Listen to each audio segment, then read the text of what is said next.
And good afternoon. Happy Sunday, Flagstaff, LBE family, community, wherever you are in the world. Um, Welcome. We are back we took a small hiatus with our book club, but today I'm so excited to be back and to be here today with our very own LBE resident facilitator, Miss Khara House. And we haven't been here, but indeed we have been doing a lot of reading.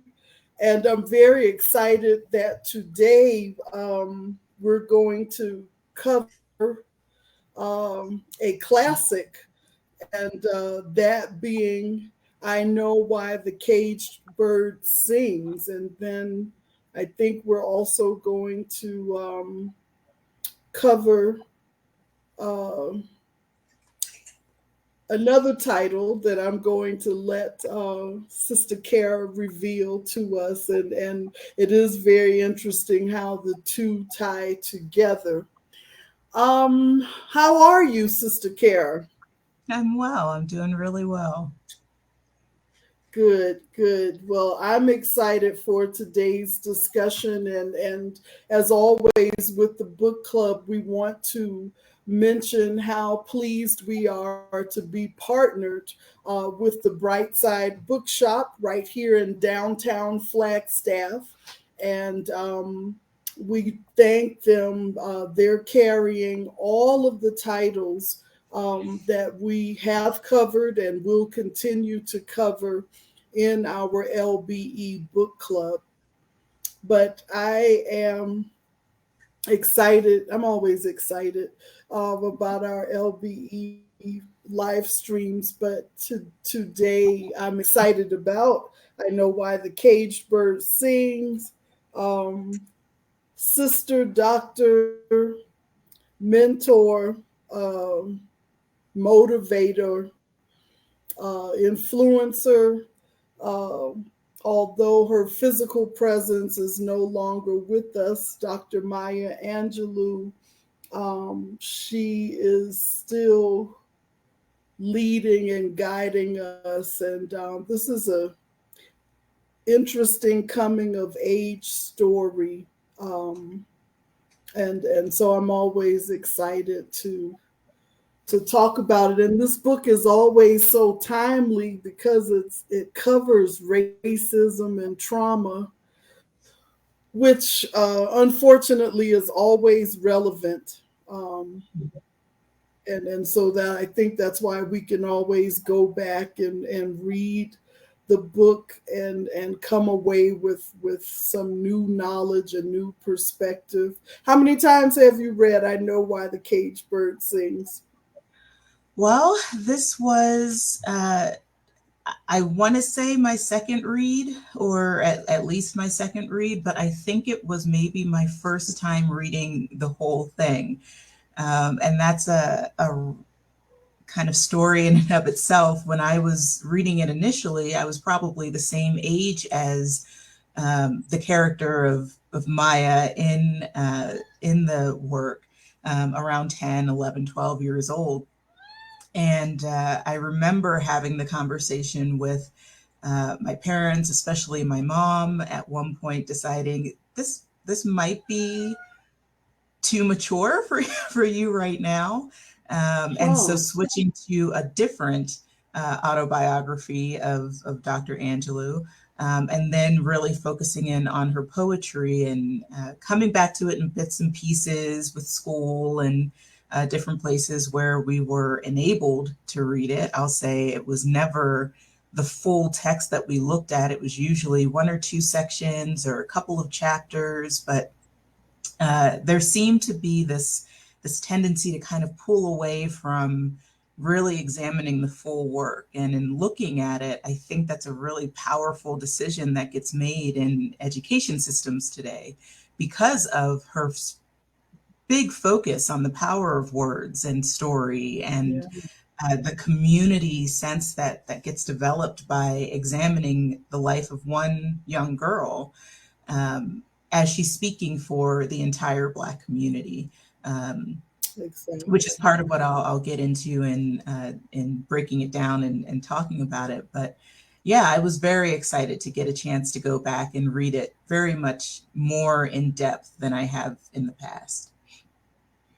Beautiful. Yeah, this is such an awesome piece of work. A great reminder about the power of words and how words have the ability to heal, to build up, to tear down.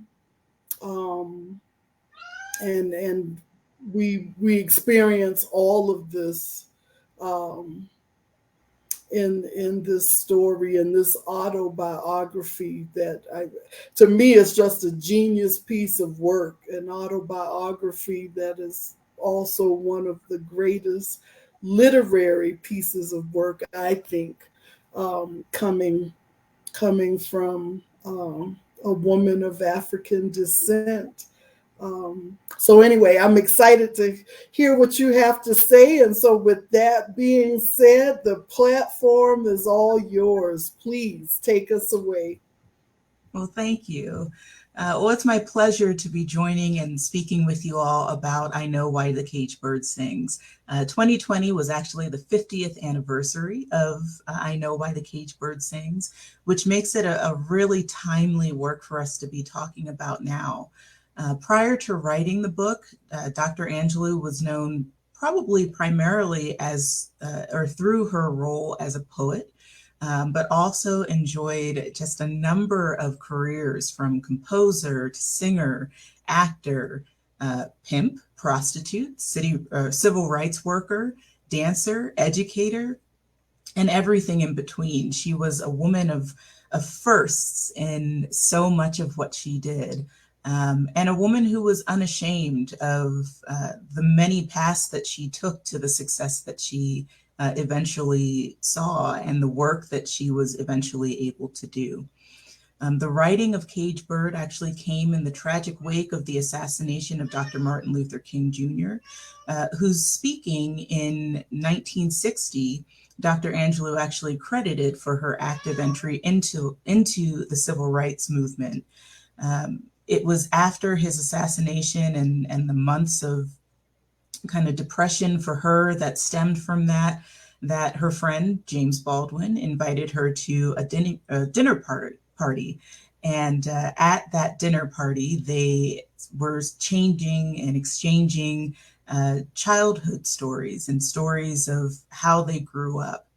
And her stories that she shared with the fellow guests at that party led to the friends who were in attendance, especially James Baldwin, engaging in different forms of persuasion, reverse psychological efforts, manipulations, bribery to convince her to write what became her first autobiography. She was challenged by one of those who encouraged her to do this writing, to do what they called the impossible, to write autobiography as literature. And so Dr. Angelou was unwilling to let that challenge go unmet. And so she spent the next 2 years carefully crafting this, which would become the first of 7 masterfully autobiographical works. The title, I Know Why the Caged Bird Sings, is drawn from the work of one of her literary icons, Paul Laurence Dunbar, an African-American poet who she credited along with William Shakespeare as one of the birthplaces of what she called her writing ambition. And the third stanza of Dunbar's poem, Symphony, reads as follows, and I just need to pull it up really quick for myself, but it says, I know why the caged bird sings, ah me, when his wing is bruised and his bosom sore, when he beats his bars and would be free. It is not a carol of joy or glee, but a prayer that he sends from his heart's deep core, but a plea that upward to heaven he flings. I know why the caged bird sings. This stanza and that refrain of "I know the caged bird" really sets the stage for all that's to come within this really whirlwind of an autobiography, in which we approach the narrative of a young girl coming to womanhood and a growing tale by tale and year by year sense of self. She's continuously and repeatedly growing in her sense of identity, her sense of who she is, not just as a woman and a girl, but as a Black girl growing up in the church, as a Black girl who is finding different forms of formal and informal education. And she approaches it all not so much with Dunbar's call for sympathy as her own call for empathy. Empathy is something that runs throughout this narrative, from the eyes of young sisters or Riddy, who sees the world as much through her own eyes as the perceived eyes of those around her, to the eyes of Maya, who casts herself in the role of literary heroes and heroines she admires, and tries to understand all the things happening to and around her through. To teenage Marguerite, who begins to understand that the world has a much broader palette than just the black and white world that she's familiar with. She focuses in on the push and pull of race and rights in the shifting landscape around her, and it creates what is ultimately a dizzying perspective of life, where we can't help but see each person and ourselves as individual others who are just hoping to belong in that broader world. The book ultimately ends with its dedication, which is I think, an intentional move on her part. We're often used to seeing that dedication page at the beginning, but it's not until we've gone through all of the life experiences that she has to share with us that she closes out the book in dedicating it not only to her son, but also to all the strong Black birds of promise who defy the odds and gods and sing their songs. So she reminds us right there at the end that each of us are those Black birds. We're each that caged bird longing to be free. The work has a very unique structure. Some have said that Dr. Angelou pays very little attention to chronology. I would argue that she is really reinventing chronology, or what she's doing is she's de-emphasizing time as a secondary player to the narrative that she's sharing. It tells us how very dizzying the reality is that she lives in, that time can be so fluid. She's at once called to be a child and mature. She's adult in moments, yet still very much adolescent. She takes on roles throughout her youth that defy age. The shift in chronology is seen probably the most strongly in the chapters where she recounts the tale of the Po White Trash girls who insult her grandmother, who she calls Mama, in chapter 5. This chapter is taking place when she would have been 10 years old. And yet we come later,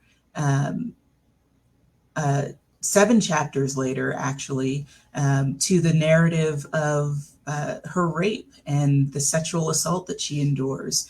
That's told in, I believe, chapter 12, but that actually happens when she would have been 7 or 8 years old. And so the fact that she decentralizes the timing there, she tells the story of what she witnessed with her grandmother before this incident that happened to her. She makes it clear that what's more important is the what, not the when. She's framing this in a way that's weaving the narrative of her life and of Black life in a much broader stroke than what the constraints of time might have allowed. And she's very deliberate in this, and she speaks about it as well as her editors, in saying it was not accidental. It's not falsifying the record of what happened, but it's cultivating the narrative in a way that focuses you on those different motifs. Caged Bird is often also identified as autobiographical fiction because of her reliance on fiction writing techniques and playwriting styles. I think that's a somewhat unfair analysis of what she's doing in this work, because it assumes that terminology of fiction, when what she's doing is really stubbornly working to prove possible what was called impossible, which is literary autobiography. More specifically, she's working towards Black or African American female literary autobiography.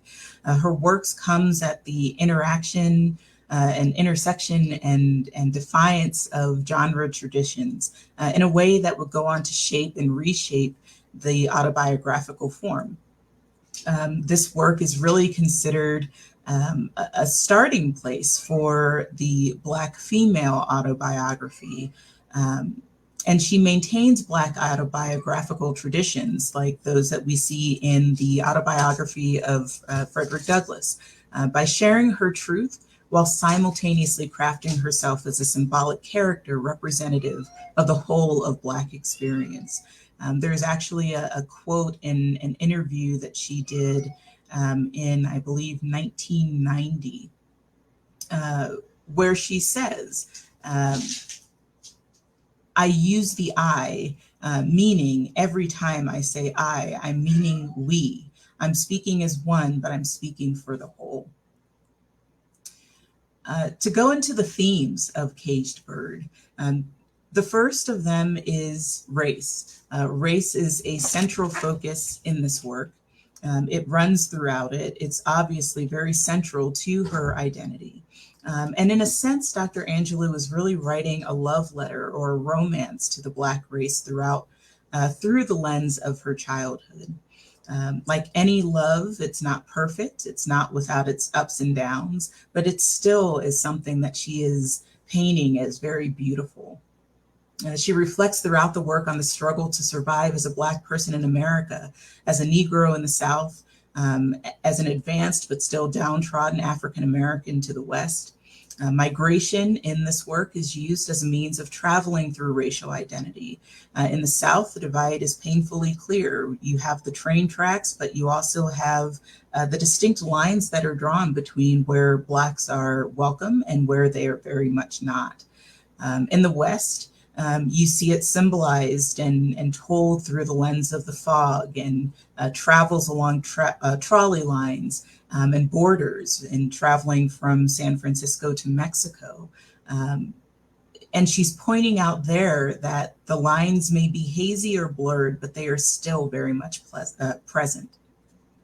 She speaks intersectionally about race through not only her identity as a Black person, but deeper through her experiences, again, as a Black woman raised in the church, a Black formally and informally educated woman struggling with faith and sexuality, and so forth. She has a quote early in the work that says, if growing up is painful for the Southern Black girl, being aware of her displacement is the rest on the razor that threatens the throat.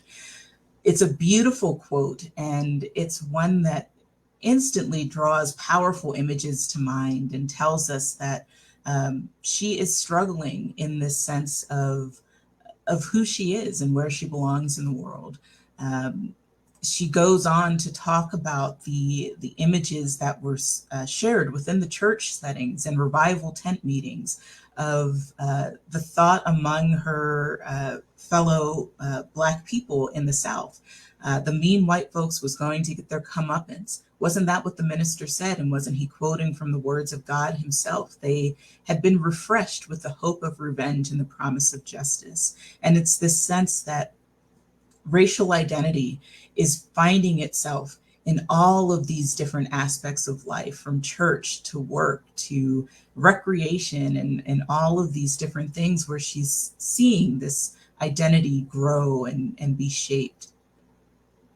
The next theme is the power of words.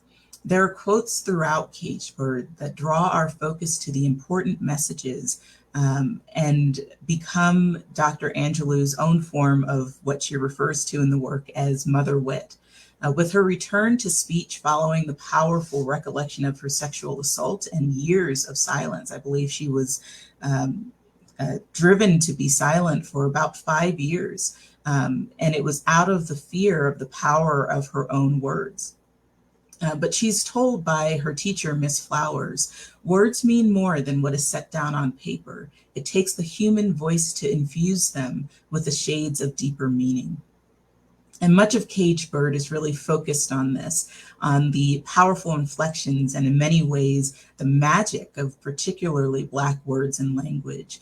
There is attention to the particular ways that those of importance to her speak. Their speech becomes as much a character as the person themselves. Words become powerful tools to reclaim some of the often denied power and privilege to her people and to herself. And this power is very much reflected in the next theme of naming and identity. Uh, with name and identity, one of the most beautiful themes in this autobiography is her focus on the power of naming and the establishment of one's own identity. We're reminded of what it means to be called out of your name, and why the names by which we're known hold a power of their own. White privilege is reflected in the capability of a white employer to change a Black person's name on impulse, on a whim, and out of a sense of revenge. You have the instance of her one employer, I believe Miss Cullinan, who decides that her name is too difficult and so calls her Mary. As an act of revenge, she breaks a plate, and Miss Cullinan changes her name again by referring to her as an idiot nigger. And she is instantly, you see the visceral response that it elicits, not only from that employer, but from the fellow Black co-worker who was trying to pacify Marguerite at that point until that renaming. And that became the breaking point of when they were willing to endure that sort of disrespect for someone's name. We see how Black figures throughout her autobiography, just as much as Black people in our everyday lives, hold on to their names as one of the few things over which they have a real sense of ownership and a sense of power and a sense of themselves. There's a beautiful development of the character of Marguerite, also known as Riddy, also known as Mai, also known as Maya. In that same 1990 interview, again, Dr. Angelou is talking to George Plimpton, and she says that in Caged Bird, I spoke in the first person singular, talking about the first person plural, always saying I, meaning we. So in that sense, she is casting herself very much as a character representative of the whole of Black experience. There are two primary speakers in the text, the adult narrator and the character that Maya calls the Maya character.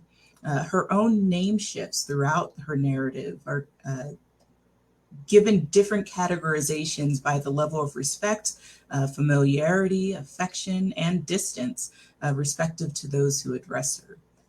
We start with the figure of Mama, who calls her sister primarily. Bailey, her brother, refers to her as Maya or Mai. Her mother refers to her as Riddy, as Maya, as baby or Marguerite. And you see the difference when she calls her Marguerite, which is seen as very serious. Something is wrong if that's the name she's calling her, versus Riddy when she is being affectionate, or where she's trying to pacify her when she's upset. Miss Flowers and other teachers call her either Marguerite, very formally, or Miss Johnson, even more formally. Then you have the figures such as Miss Cullinan, who calls her Mary, again, as that form of re-identifying or taking that privilege of being able to just call this young Black woman anything that she wants to. And you have the character of Freeman, the man who sexually assaulted her, who she repeatedly has him calling her Riddy, which is the same name that her mother calls her.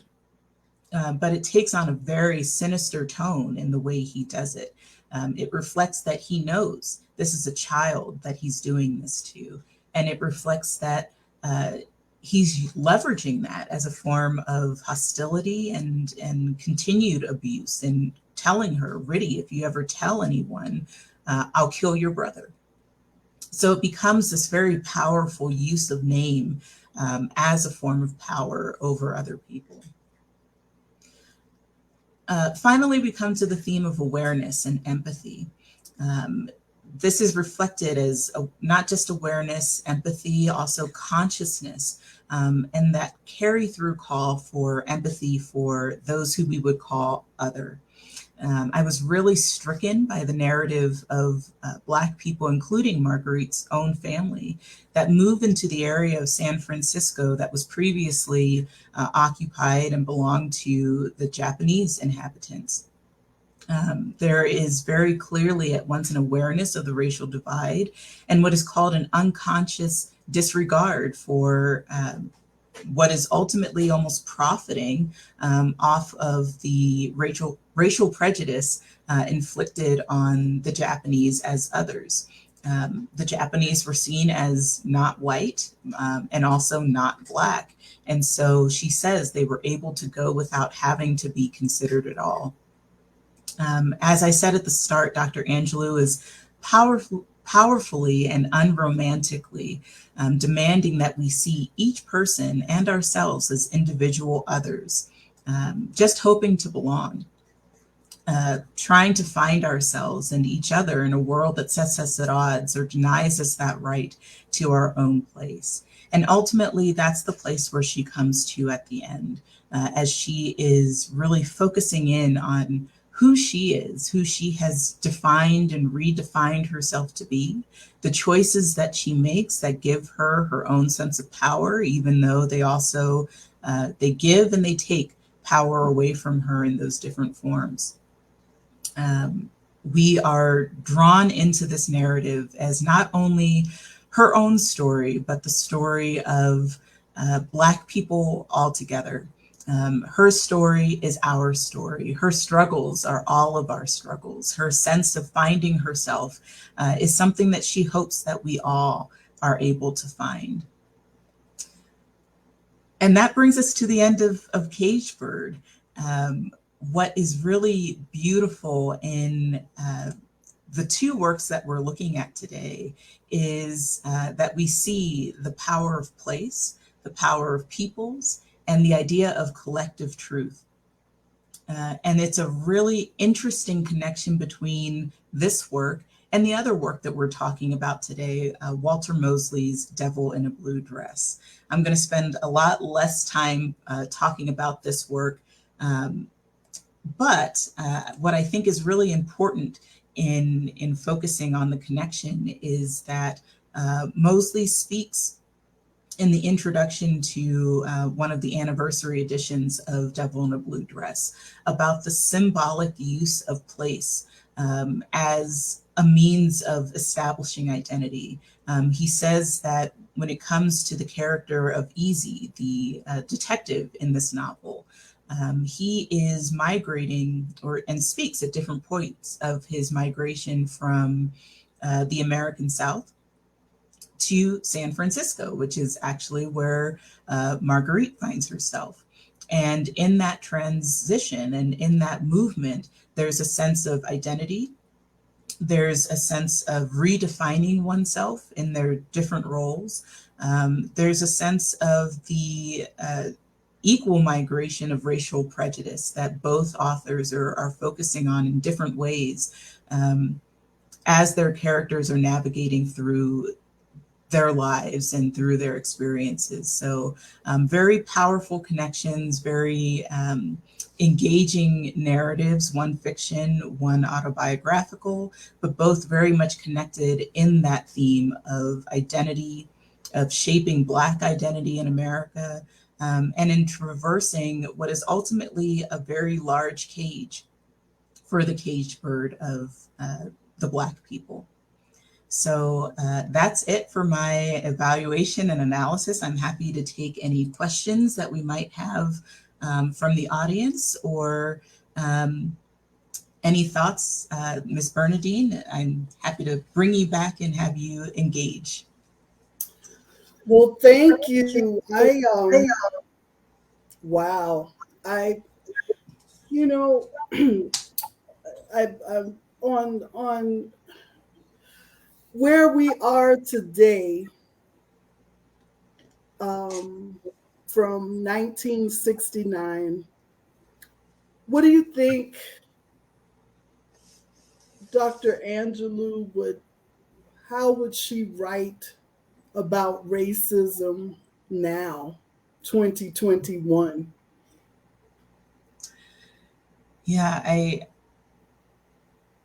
I think it would be a very powerful message of how little has changed. There is always the call for us to think about how far we've come and how much has changed. And we had the first Black president. Isn't that enough? And we've had these different opportunities. Isn't that enough? Isn't it enough that we have a figure like Dr. Angelou, who wrote these 7 biographies and painted this picture? And yet we're still having the same conversations this many years later. So the one thing that I admire in her work is that even in the most painful experiences, she shares them with beauty, she shares them with hope, she shares them with beautiful symbolism that takes us through these narratives and tells us that this is not just my experience. This is the experience of a people. My pain is all of our pain. But at the same time, my perseverance is all of our perseverance. We all have the power to move beyond, through, and above all of these things that have happened. Despite the fact that the conversation is still very much the same, it still is moving forward, even though it's painful to still be very much in the same place and to feel like you're kind of walking on a conveyor belt that's not taking you anywhere except over the exact same ground. But there's a quote that says, 2 steps forward and 1 step back is still 1 step forward. And I think we have been taking that 1 step forward for the past 400 years. So we are going somewhere. It might feel very slow and it might be painful that it's that slow, but there still is that hope. So, is this still a book that we can use for healing? Any type of healing? I mean, are we still finding healing? Every time I go back and read it, I'm always I always close the book with a sense of relief, and as you said, yes, we are getting somewhere. Um, I don't know, where were you with that? How, when you closed the book, where were you? Yeah, I think of the introduction to the book that I read. It was written by Oprah Winfrey, and she talks about how every time she reads it, she feels herself becoming um, little Riddy. She feels herself becoming young Maya and enduring all of these experiences and seeing the parallels and painful parallels within her own life. I think that is why I view it so intentionally that she closes the book with the dedication. She dedicates it to her son, who has just been born as the book ends. But she also dedicates it to all the strong blackbirds of promise who defy the odds and gods and sing their songs. And that, I think, is that call for continued hope. She's reminding us that we all know why the cage bird sings, because we have to keep moving forward in that hope, even though the cage may grow as we're able to move locations, as we're able to have different uh, life experiences, we're still bound in that cage. I think the cage for us very much is America. America as a whole has put this cage around us as Black people, but we still sing through all of that. And that, I think, is the hopeful point that I always come to at the end of reading it.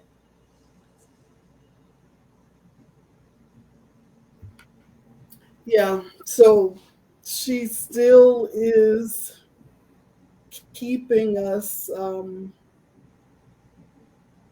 reminded. She's uh, of how we need to, I guess, prepare future generations also. Um, how do you think how do you think this fits in with Black Lives Matter? Mhm. Like what could that movement glean from this piece of literature? It's a really good question. I think with the Black Lives Matter movement and the ideas of Black Lives Matter, um, it's another form of taking the I and speaking as we. Um, Black Lives Matter is taking the I of individual Black lives that have been lost, and transposing them to the experience of all Black people. We all experience a sense of loss when someone dies needlessly because of racial bias and racial prejudices and discrimination. Black Lives Matter is a movement that encapsulates all of our experiences as Black people and tells the rest of the nation, we know that all people matter, but all lives can't matter until our lives matter, until you can see that the fact that if I get pulled over by the police, there's this assumption of, well, what did you do? Well, what went wrong? Well, if you had just complied, this would have been different. Um, Tells us that there is a deeper sense of difference between the identities that we have, the different privileges that we have, and that we get to enjoy as part of this country. So it still is a way of formulating a collective idea of Black identity and helping us to come together, hopefully helping us to come together as one community to make progress, to take those single steps forward over time and to the point where we will eventually get somewhere better. So, do you think caged life, caged bird is can be used? Are you saying, am I hearing that it gives a good message to the movement, to the Black Lives movement, that this is not, we're not going to make it overnight. This Mm. is not a quick, the movement is not a quick fix. Um, but perhaps perhaps this story tells us that it's a slow but steady movement towards change. What do you think about that? Yeah, I think so. I think one thing that Dr. Angelou does, as I was sharing about the chronology and the use of time, um, I think she's very deliberate in decentralizing time, in saying that this is not just one event after another. It's all kind of happening at once. It's all part of me formulating this sense of identity, pride in who I am, my knowledge, my mother wit, my all of these things that I'm able to share. Um, I think what that sort of a message shares for the Black community is almost it's a painful one in knowing that the more we keep looking at this kind of straight line of progress, the more it's going to hurt. The more it feels like we're not going anywhere because we're hoping that, right over this next barrier is progress. But then we cross that barrier and we realize it looks very similar to where I just came from.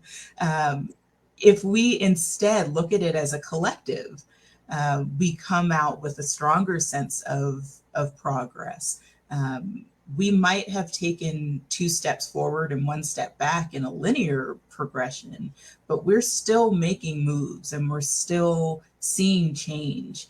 I think of how uh, I was just having a conversation with someone about um, experiences in DEI work and the challenges of bringing programs to historically white institutions or different organizations.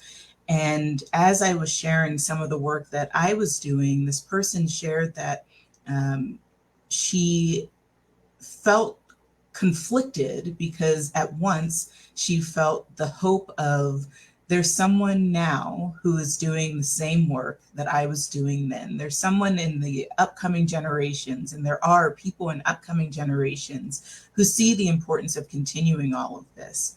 At the same time, she felt the pain of having to think, I was having these same conversations 30 years ago.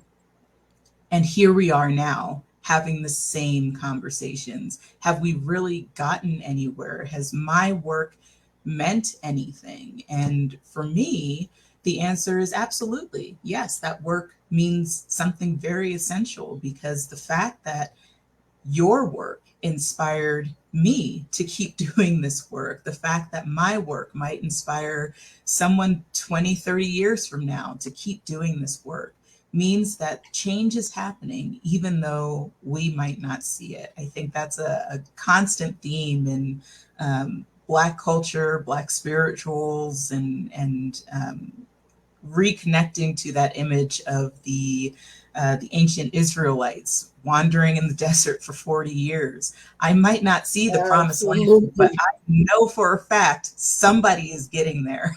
And that means I have gotten there. Even though I might never see Yeah. it myself, I feel like I'm there because I know you're going to get there someday. Yeah. Yeah. I kind of had that similar conversation Sunday or Friday in a symposium. Um, I think a thing that we have to remember um, while we're reading The Caged Bird, while we're supporting Black Lives Matter, um, the reality and the truth is that not everyone will make it to the promised land. Um, and we're not talking about the individuals who will perish during the journey.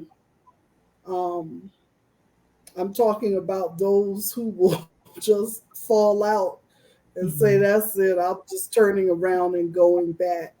Um, we have to remember that with all of the work that we're doing, and I'm sure for many years to come, we will still be referencing and looking back at Dr. Angelou's work. We'll still continue to reference Dr. King and Malcolm X and Marcus Garvey and all of the elders who have gone on before us, who paved the way. But the one thing that I think we sometimes forget is that the scriptures said, the Christian scriptures said, that the poor we will always have amongst us. Um, so no matter how much, and poor, we're not talking about finances, we're talking about the poor in spirit, the poor in uh, the poor being those who lack cultural awareness, those who lack empathy and understanding. They are always going to be amongst us. And so our work has to focus on, if you led a workshop and there were 20 people in there, if you walked out with 6 people or 8 people that said, I got it, that's a win for the day.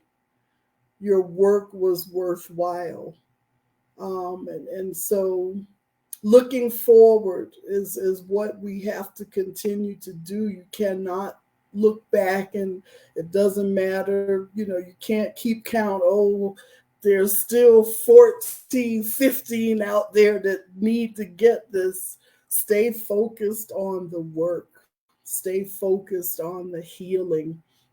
And I think every time when I read The Caged Bird, that's what it reminds me of, that we still have much work to do. And that is why we have this thing called purpose. And because if this thing were won and conquered 100%, what would we do next?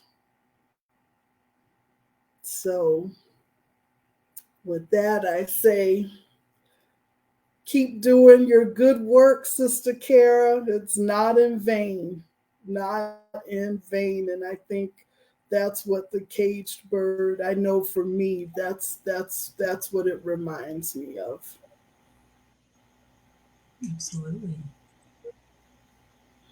So, with that being said, I think we're back on Wednesday, right? With the kitchen table, the ladies. High schools having slave auctions and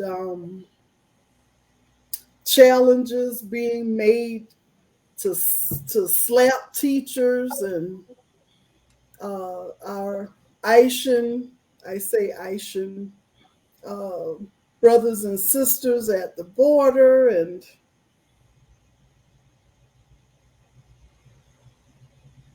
we still have a lot of work to do.